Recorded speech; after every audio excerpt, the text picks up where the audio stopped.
Hey, what's going on out there? I'm Sean Devine. Hope you all are doing well. Today's video, we're going to be breaking down my studio audio routing and cable setup. Got a lot of questions from you all about how everything is interfaced in my studio and how I'm getting everything to work in this way. And I want to provide some tips for you all in your own setups.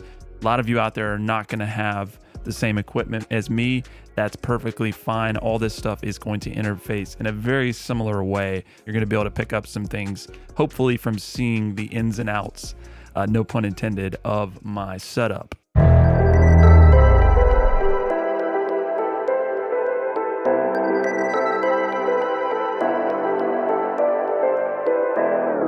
So we'll start with the computer. I've talked about this in a previous video. I'll put a link to it if you want to check it out. But I have a single Thunderbolt 3 connection on the MacBook Pro, which is what I'm using currently. That goes into a hub. So the interface is connected through USB to the hub. And then that is obviously running all my digital audio out of the software environment, the DAW and Logic Pro. The microphone is connected through obviously XLR, balanced XLR, to my preamp, which is the Aphex channel. And so then I'm using the AES output from the Aphex, and that goes into the AES input of my RME UFX. If you're not familiar with AES, it's a digital connection type. It looks like an XLR cable, but it's just better for me just to go ahead and keep that digital connection coming from the preamp into the interface. I also have a microphone set up in my vocal booth. I'm gonna try to show you guys the back of the desk, all the wiring. It's a pretty big jumbled mess back there, but at least it'll give you an idea of how all this stuff is patched in. But I have that going into the wall, and then I have a balanced quad mic cable that goes back there. And once again, that's just an XLR phantom powered input on the RME UFX that I'm using the preamp for that. And I can also switch out my Aphex channel and patch that in for the mic in the booth. So let's talk about monitoring. The Event 2030s coming out of my main output on the UFX, which if we go to TotalMix, which is what I use to route everything, my main output here is for the Event 2030, and then speaker B is just another output on the back of the UFX, and that is routed to my NS10s, which are powered by a Hafler preamp. Just uses standard speaker wire to power those, and then we actually have a balanced TRS coming out of the Hafler. Both of those are linked together, meaning whenever I control the volume of those, it will correspond here in the UFX, which is pretty cool. And if I mute them, they'll both be muted.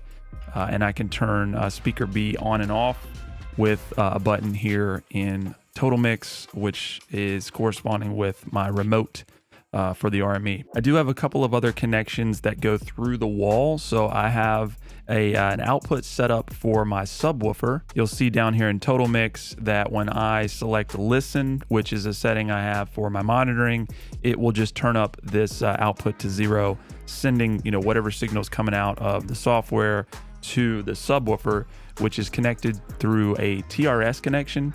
So I have TRS going to the back of the room for the sub, as well as in the booth, so that I can run a headphone monitoring signal in the booth. While we've got the TotalMix open, let's just go ahead and talk about this for a second, because this is a pretty deep interface and it takes some time to get the hang of and get set up. But once you have kind of a template built for yourself and a lot of these snapshots, so you see I've got snapshots for like my tutorials. If I do a live broadcast, obviously when I'm tracking, I'll have things set up to send phantom power to the mic in the booth, to have certain mixes for the headphones. This is the one for my screen cap, so when I'm recording things here, I can just set all that up and it will recall them instantly.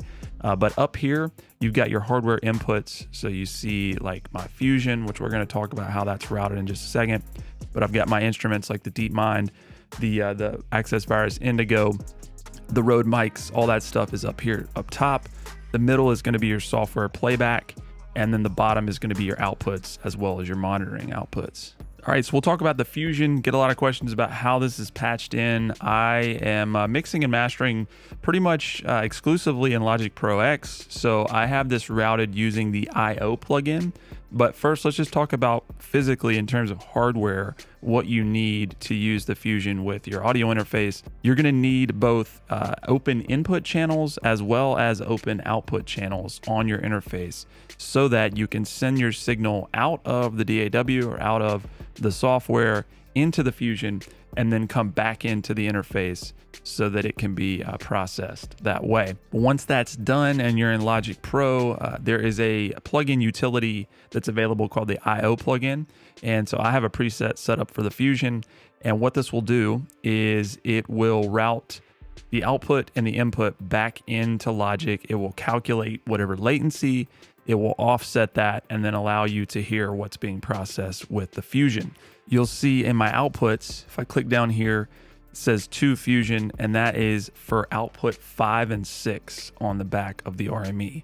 So I'm routing that out, and then once it goes through the Fusion, it's coming back in on input 1 and 2 on the UFX. So all we have to do in Logic is just select the corresponding output and input, and then place that on the stereo bus or whatever you want to process. Another piece of external hardware that I get a lot of questions about is how I have things routed to my Clarity M, which is a really great monitoring tool that allows you to have like a vector scope. You can see, you know, frequency response, LUFS, all that stuff, and I can monitor everything in the studio. And so the way that I'm using that is, once again, through the UFX, I have the AES output on the RME routed to the AES input on the Clarity M. So you'll see down here in my output right here, this is on the UFX, going to the Clarity M. And then I just have that set to 0 so that everything that's coming in, you know, you're gonna hear it just as it's supposed to in terms of level. You don't want to apply any EQ or dynamics or whatever, so that you can monitor all that leveling as is and accurately throughout the entire studio setup. As far as cabling, you know, I'm not a real stickler on using like all Mogami or really expensive cables for everything, although I would highly suggest using balanced cables. So I do have, you know, like a Mogami mic cable and some other high quality cables for certain things, but otherwise just go for balanced. You know, if you can use XLR. I had some issues early on with cabling because I wasn't using balanced cables and didn't even realize that they weren't balanced, and you'll find that you can get some noise and just some lower quality results with certain things that way. You know, if we're chasing all the results in terms of mixing and everything else, the way that this stuff is connected does make a difference in terms of how you're monitoring. All right, y'all, so I think that covers the basics of my cabling and routing setup in the studio. Hope this helps you and gives you some inspiration for how you can connect everything in your setup. If you have any input or if you have any specific questions about something I didn't cover, feel free to leave a comment below. If you learned anything in the video, please like, subscribe, and consider sharing. We'll talk to you soon. Yeah, I've been hit before the baseline. You ain't gotta recognize I'm going harder every night behind the scenes. Rippling time, I'm flowing through your stereo. Boost the highs, teaming the lows. 10 years in, feels like I just begun. You're searching for paper stacks and I already won, cause I found out the truth is here hidden deep inside. Nothing external is pure love, maternal. Every single girl that loves